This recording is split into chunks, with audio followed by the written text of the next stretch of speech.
കൂട്ടുകാരെ എന്നെ ചക്ക വെച്ച് ഇതേപോലൊരു വെറൈറ്റിയും അടിപൊളിയായ നല്ല ടേസ്റ്റ് ഉണ്ട്. കുട്ടിയൊക്കെ നല്ല ഇഷ്ടപ്പെടും. ഇതേപോലൊരു ചക്ക ഫ്രൈ ആണ് തയ്യാറാക്കുന്നത്. അപ്പോഴൊരു പ്രാവശ്യം ഇതുപോലെ തയ്യാറാക്കി നോക്കുക. അതേപോലെ കറി ലീവ്സൊക്കെ കൂടുതൽ ചേർത്ത് കൊടുത്ത് ചെയ്ത് നോക്കുക. തീർച്ചയായിട്ടും ഇഷ്ടപ്പെടും. അപ്പോൾ വീഡിയോയിലേക്ക് പോവാം.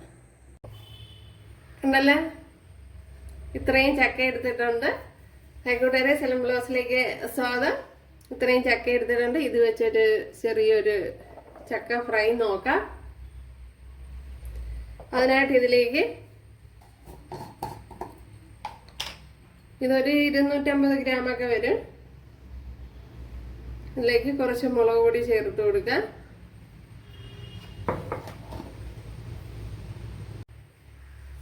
കുറച്ച് കായപ്പൊടി ചേർത്ത് കൊടുക്കാം. ഒരു 1/4 ടീസ്പൂണൊക്കെ മതിയാവും. ഇതിലേക്ക് 1/4 ടീസ്പൂൺ മഞ്ഞൾപ്പൊടി,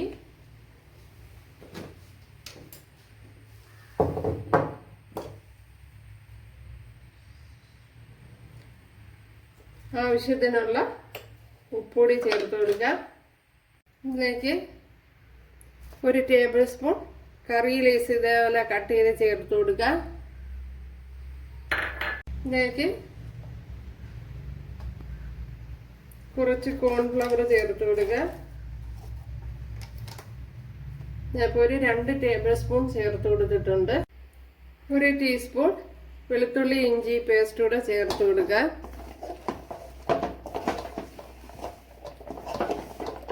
ചക്ക കഴുകിയ വെള്ളത്തിലാണ് ഞാനിപ്പോൾ കുഴച്ചെടുത്തിട്ടുള്ളത്.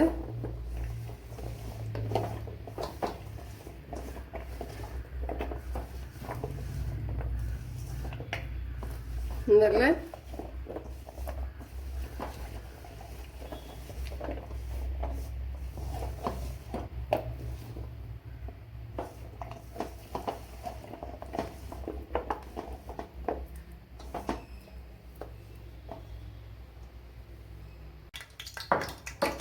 ഇവിടെ ഓയിൽ ചൂടായിട്ടുണ്ട്. ഇതിലേക്ക് നമ്മുടെ ചക്കയെ ചേർത്ത് കൊടുക്കാം. ഏതായാലും ഒരെണ്ണം ഇട്ട് നോക്കാം. ഇപ്പൊ ഇത് ചൂടായിട്ടുണ്ട്.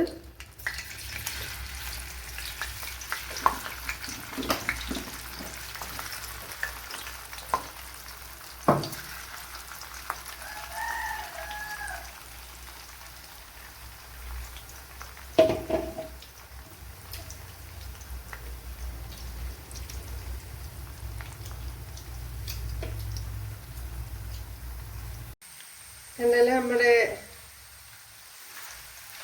ചക്ക ഫ്രൈ അപ്പോഴേ മൂത്തതിന് ശേഷം മാത്രമേ ഇളക്കി കൊടുക്കാവൂ, അല്ലെങ്കിൽ അതിൽ കോട്ടിങ് അങ്ങ് പോവും.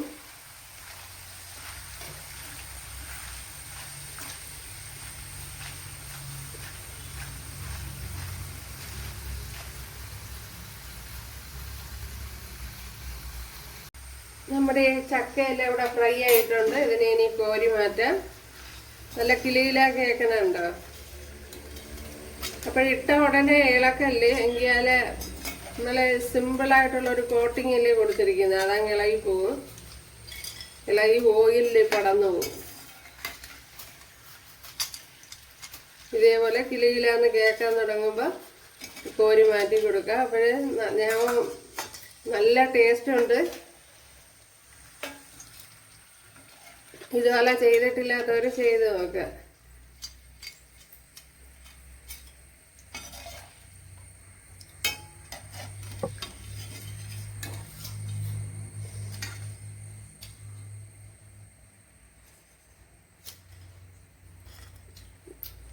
കണ്ടല്ല, അടിപൊളിയാണ്. ഇനി ബാക്കി ഇരിക്കുന്നതും കൂടെ നമുക്ക് ചേർത്ത് കൊടുക്കാം. ഇപ്പോൾ തോന കറി ലീവ്സ് ഒക്കെ ചേർത്ത് കൊടുത്ത് ഫ്രൈ ചെയ്യണം.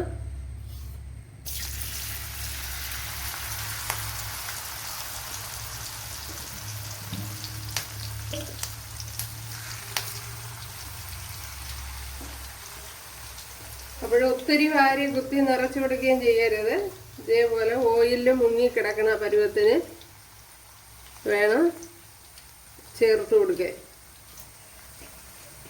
പിന്നെ കോട്ടിങ് തീരെ കുറവാണെങ്കിൽ ശകലം 1 ടീസ്പൂണൂടെ കോൺഫ്ലവർ ചേർത്ത് കൊടുത്താൽ മതി. അപ്പോൾ ഇതൊന്ന് തിരിച്ചിട്ട് കൊടുക്കുക. അപ്പോൾ നല്ല ഫ്രൈ ആയതിന് ശേഷമാണ് ഞാൻ ഇതുപോലെ മറിച്ചിട്ട് കൊടുക്കുന്നത്.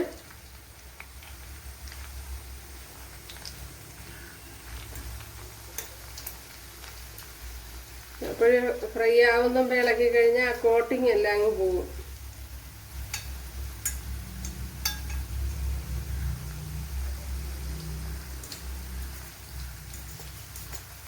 അതല്ല ഓയില് ചൂടുമായിരിക്കണം. ചൂടില്ലാത്ത ഓയിലൊക്കെ ഇട്ട് കഴിഞ്ഞാൽ അതെല്ലാം അങ്ങ് പടന്നു പോകും.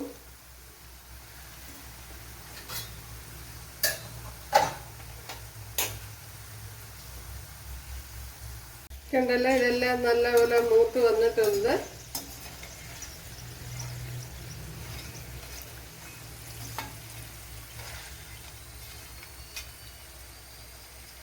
ഇതെല്ലാം ഇനി കോരി മാറ്റാം. ഉണ്ടല്ലേ? അപ്പോൾ ഒരു കൂട്ടുകാരെല്ലാവരും ചെയ്ത് നോക്കുക. ഇഷ്ടമായാലൊന്ന് സബ്സ്ക്രൈബ് ചെയ്ത് സപ്പോർട്ട് ചെയ്യുക. ഒരു അടിപൊളി ചക്ക ഫ്രൈ ആണ്. ഉണ്ടല്ലേ? അപ്പോൾ നല്ല ഫ്രൈ ചെയ്തെടുക്കണം. അപ്പോൾ നല്ല അടിപൊളി ഒരു മസാലയാണ്. അപ്പോൾ എല്ലാവരും ഒന്ന് ചെയ്ത് നോക്കുക. ഇഷ്ടമായാൽ സബ്സ്ക്രൈബ് ചെയ്ത് സപ്പോർട്ട് ചെയ്യുക. എനിക്കൊരു സപ്പോർട്ട് ആവും. അപ്പോൾ അടുത്തൊരു വീഡിയോ ആയിട്ട് കാണാമെന്ന് പറഞ്ഞുകൊണ്ട് എല്ലാവർക്കും താങ്ക്സ്.